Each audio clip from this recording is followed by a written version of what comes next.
South ఇండియాలోనే biggest sorry store మన Varahi silks మన విజయవాడ ఎంజీ రోడ్ లో డిసెంబర్ 4వ తారీఖున ఘన ప్రారంభం.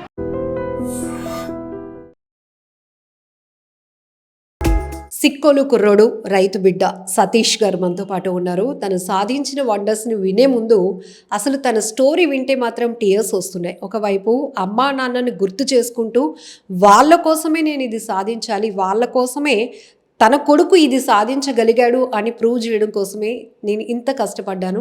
ప్రతి సక్సెస్ వెనకాతల ఒక స్ట్రగుల్ అనేది ఉంటుంది. ఇది లైఫ్లో కొనసాగే జర్నీలో కామన్గా మనకు తెలుసు. ఒక వ్యక్తి చెడిపోయాడు, ఒక వ్యక్తి ఫెయిల్యూర్లో ఉన్నాడు అంటే మనం రకరకాల కోణాల్లో విశ్లేషణ మొదలు పెడతాం. అలానే ఒక వ్యక్తి సక్సెస్కి కూడా అనే కారణాలు ఉంటాయి. అందులో ప్రతి ఒక్కరి సక్సెస్కి ప్రధానమైన కారణం ఫ్యామిలీ. ఆ తర్వాత సొసైటీలో చాలా అంశాలు మనల్ని ప్రేరేపించడానికి ముందుకు వస్తాయి.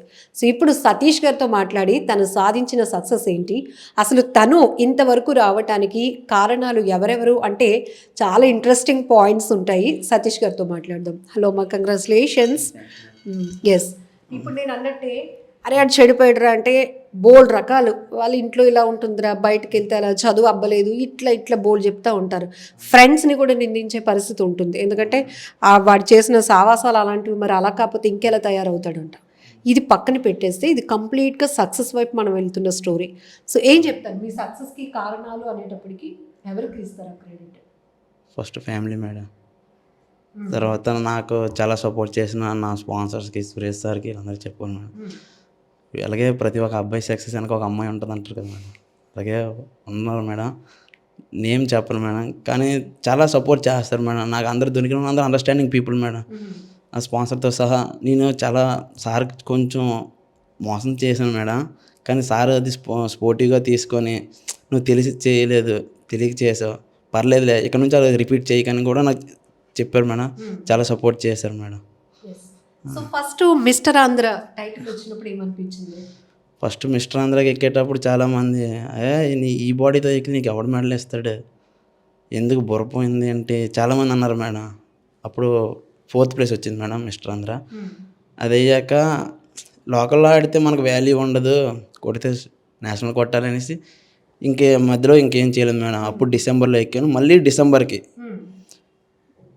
నేషనల్ ఆడాను madam, gold medal junior mister India. అప్పుడు ప్రూవ్ చేసుకున్నాను మేడం, నాది డెసిజన్ రాంగ్ కాదు, నాది రైట్ డెసిజన్ అనేసి ప్రూవ్ చేసుకున్నాను.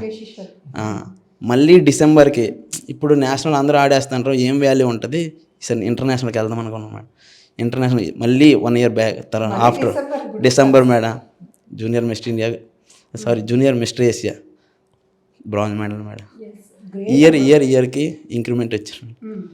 అంటే సక్సెస్ అనేటప్పటికీ కొంతమంది ఇది చాలు అని ఒక సాటిస్ఫాక్షన్తో ఉండిపోతారు. ఇది కాదు, ఇంకా ఇంకా ఇంకా అంటే కాంపిటీషన్ పెరుగుతున్నట్టుగాని ఇంకా మనం అప్పర్లో ఉండాలి అంటే ఖచ్చితంగా నెక్స్ట్ లెవెల్లో మనం ప్రాక్టీస్ చేస్తూనే ఉండాలి. ఫస్ట్ ఒక పోస్టర్, జిమ్కి వెళ్ళినప్పుడు పోస్టర్ని చూసి మీరు ఇన్స్పైర్ అయ్యాను అని ఇంతకుముందు ఇంటర్వ్యూలో చెప్పినట్టు, ఆ టైంలో అసలు మీ బాడీ వెయిట్ ఏంటి, మీ ఫిజికల్ కెపాసిటీ ఏంటి? అప్పుడు నేను జిమ్లో జాయిన్ అయినప్పుడు ఎన్సీసీ మేడం, చాలా సన్నంగా ఉండేవాడిని, కానీ బాడీ పెంచాలి అనేసి వెళ్ళాను మేడం. 56 kgs madam. అప్పుడు నేను ఫస్ట్ కాంపిటీషన్ చేసేటప్పుడు కూడా 55 to 60 మేడం.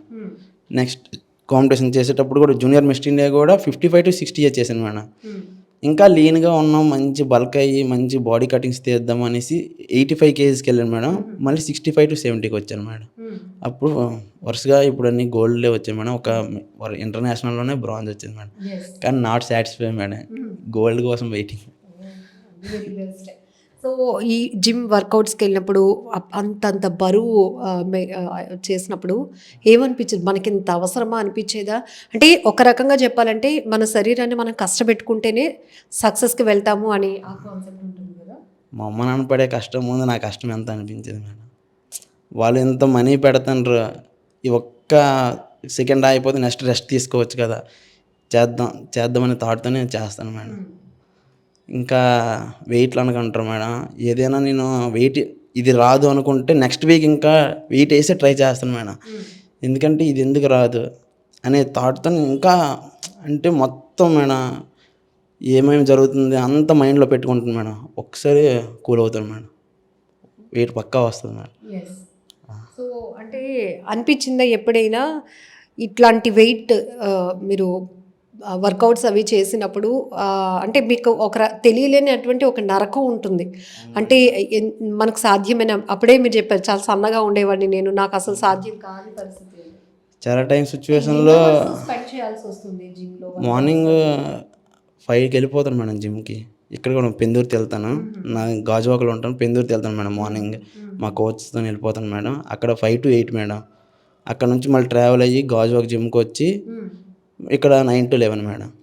ఇక్కడ ఎందుకు రెండు? అక్కడ కోచ్ అక్కడ ఉంటారు మేడం, ఇక్కడ కోచ్ వేరు మేడం. అంటే అక్కడ దగ్గరుండి చేయిస్తారు మేడం.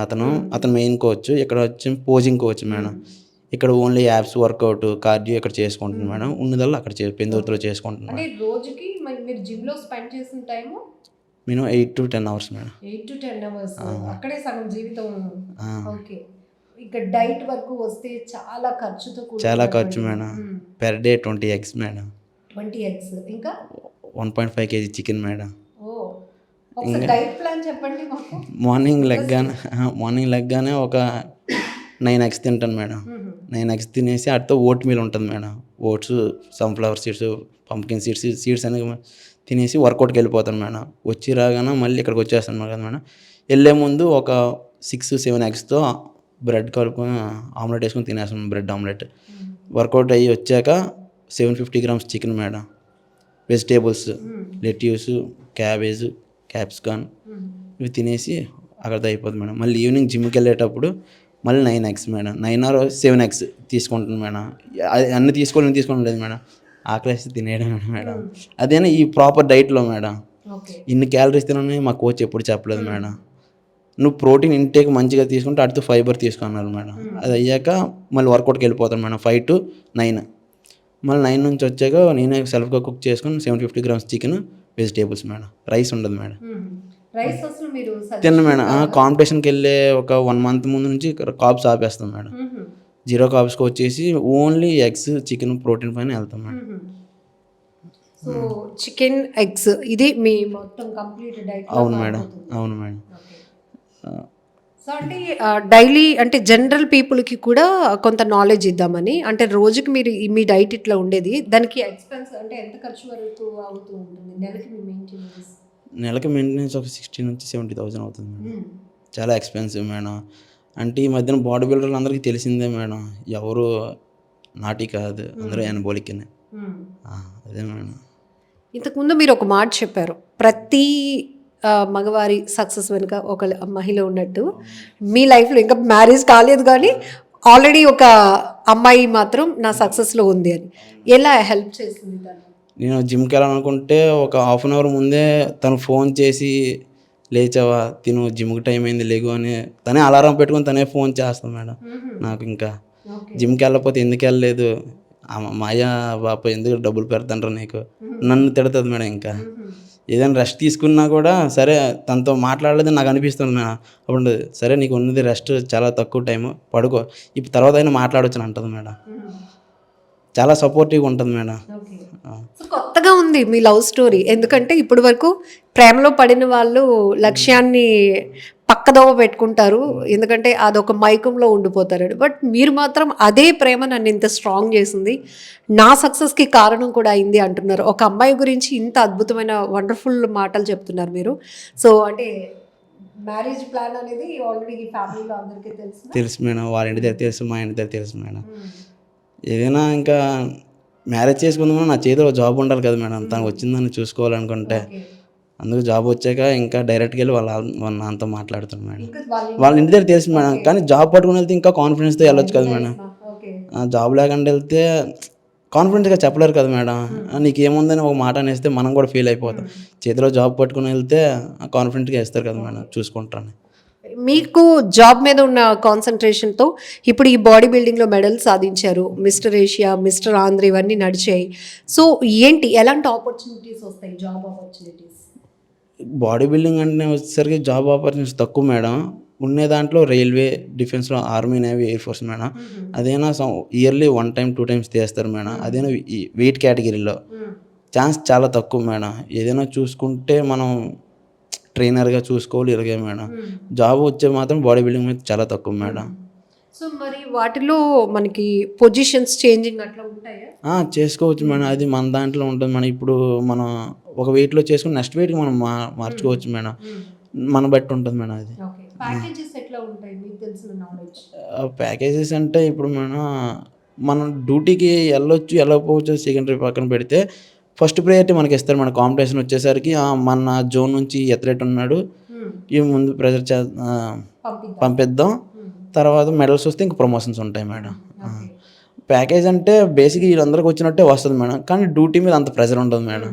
ఉండే ప్రొఫెషన్లో మనం బాగా చూసుకోవచ్చు మేడం. చాలామంది మీలాంటి సక్సెస్ని మేము పరిచయం చేస్తున్నాం ఇంటర్వ్యూలు చేసి, ఎందుకంటే కొంతమందిలోనైనా ఒక ఇన్స్పిరేషన్ వస్తుంది అని చెప్పి. అంటే ప్రతి ఒక్కరికి అన్నీ అనుకూలించవు ఫైనాన్షియల్గా కూడా అయినప్పటికీ కూడా మనకంటూ ఒక లక్ష్యం ఉంటే మన కాన్ఫిడెన్స్ బట్టి దేవుడే మనకు సహాయం చేస్తాడు అని చెప్పినట్టు చాలామంది స్పాన్సర్స్ కూడా ముందుకు రావటం, అలా లేని వాళ్ళు అక్కడే ఆగిపోయిన పరిస్థితులు కూడా మీరు చూస్తున్నారు. సో యూత్కి మీ నుంచి ఇచ్చే మెసేజ్ ఒక బ్రదర్ లాగా ఏం చెప్తారు? అంటే ఎక్కడైనా ఒక డ్రీమ్ పెట్టుకున్నప్పుడు అది ఫుల్ఫిల్ అవ్వాలి కంపల్సరీగా, దానికోసం ఎన్నైనా చేయాల్సిందే, సాక్రిఫైస్ కూడా చేయాల్సిందే. కొంతమంది మిడిల్ డ్రాప్ అవుతుంది కదా, వాళ్ళకి ఏం చెప్తారు ఫైనల్లీ? అది ఫ్యామిలీ నుంచి సపోర్ట్ చాలా ఉండాలి మేడం. ఏదైనా మన డ్రీమ్ కంప్లీట్ అవ్వాలంటే సెల్ఫ్గా అవ్వాలంటే చాలా కష్టం మేడం. ఎవరు కూడా డ్రీమ్ని ఫుల్ఫిల్ చేయకుండా ఆగిపోకూడదు మేడం. ఎలాగోలాగా ఫుల్ఫిల్ చేసుకోవాలి మేడం. అది మనం కొంచెం టైం పట్టినా పర్లేదు, ఫుల్ఫిల్ చేసుకోవడానికే ట్రై చేయాలి మేడం. సో దానివల్ల వచ్చే గౌరవం, గుర్తింపు చాలా ఇంకా ఉంటుంది మేడం. సపోర్టివ్గా చేసుకున్నా సెల్ఫ్గా చేసుకునేది ఇంకా చాలా బాగుంటుంది మేడం. అది నాకు అది మా నాన్నగారు ఇవ్వలేదు మేడం. మా విలేజ్లో ఏమంటారు మేడం, ఒకప్పుడు రే ఈడరా చాలా తింగరోడు రీడు అన్నీ చేస్తాలన్నీ అది చాలా సులభం పనులు చేశాను. ఇప్పుడు వచ్చాం ఆడు బాడీ బిల్డర్ చాలా బాగా అంటున్నారు. వినిపించి చూసిన సార్ అలా రే బాడీ బిల్డర్ వచ్చాడు అని, కానీ చాలా లోన్ నుంచి అదొక ఆనందం మేడం. ప్రౌడ్గా ఉంటుంది కొంచెం. అలానే సార్ అలా కొంచెం మజిల్స్ కూడా యాక్టివేట్ అయ్యి కొంచెం బూస్ట్ అవుతుంది మేడం. కొంచెం గూస్ బంప్స్ వస్తాయి మేడం బాడీ బిల్డర్ అనగానే. అంతే. గ్రేట్ మా, రియల్లీ చాలా బ్యూటిఫుల్ వర్డ్స్ మీ నుంచి వచ్చాయి. Wish you all the very best. ఎందుకంటే ఇంకా మీరు చాలా సక్సెస్ సాధించాలి. మీరు అన్నట్టు మీ లైఫ్లో ఒక అమ్మాయి ఉంది, అద్భుతమైన అమ్మాయి. ముందు జాబ్ కొట్టి ఆ తర్వాత అమ్మాయిని పట్టాలి అని మేము కూడా ఆల్ ది బెస్ట్ చెప్తున్నాం మీకు. ఎందుకంటే చాలా స్టోరీస్ మనం చూస్తాం, ప్రతిదీ నెగిటివ్గా ఆలోచించే ముందు పాజిటివ్ని వెతుక్కోవడం ప్రయత్నం చేస్తే కనుక ఖచ్చితంగా మనకి ఆ వైబ్స్ అనేవి పాజిటివ్గానే వెళ్తాయి. నేచర్ కూడా మనకి తెలియకుండానే సపోర్ట్ చేస్తూ ఉంటుంది అనడానికి ఈ సతీష్ స్టోరీలో ఆ అమ్మాయి కావచ్చు, ఆ ఫ్యామిలీ కావచ్చు, ఆ సక్సెస్ కావచ్చు, తన స్ట్రగుల్ కావచ్చు, ఇవన్నీ కాజెసే. ఇలాంటివి మనం ఎందుకు ఇన్స్పిరేషన్గా తీసుకొని ముందుకు వెళ్ళకూడదు? తను ఫైనలీ చెప్పింది ఒకటే, ప్రతి ఒక్కరు కూడా మీకంటూ ఒక గోల్ పెట్టుకునే ముందు అది ఎందుకు పెట్టుకున్నారు, దానికి కావాల్సిన సపోర్ట్ పేరెంట్స్ కూడా ఇవ్వాలి అనేది ఒక టీనేజర్గా తను కూడా సజెస్ట్ చేస్తున్నారు. నిజంగా ప్రస్తుతం ఉన్నటువంటి సమాజం దేనికి ప్రయారిటీ ఇస్తుంది? ఆర్థిక సంబంధాల చుట్టూ మాత్రమే తిరుగుతుంది. మళ్ళీ ఎన్నికలంగానే చాలా విరక్తి కలుగుతాను. మంచి అనిపిస్తుంది కదా, లేడీస్ కూడా ఛాలెంజింగ్ జాబ్స్ చేసినప్పుడు చాలా బాగుంటది. ట్రాఫిక్ అసిస్టెంట్స్ గా నియమించిన ట్రాన్స్జెండర్స్ అందరితో సాల్యూట్ చేయించుకుంటున్నారు. ఫుడ్ డెలివరీ ఇవ్వటానికి వెళ్ళినటువంటి డెలివరీ బాయ్ అనిల్ పై కళ్ళ ముందు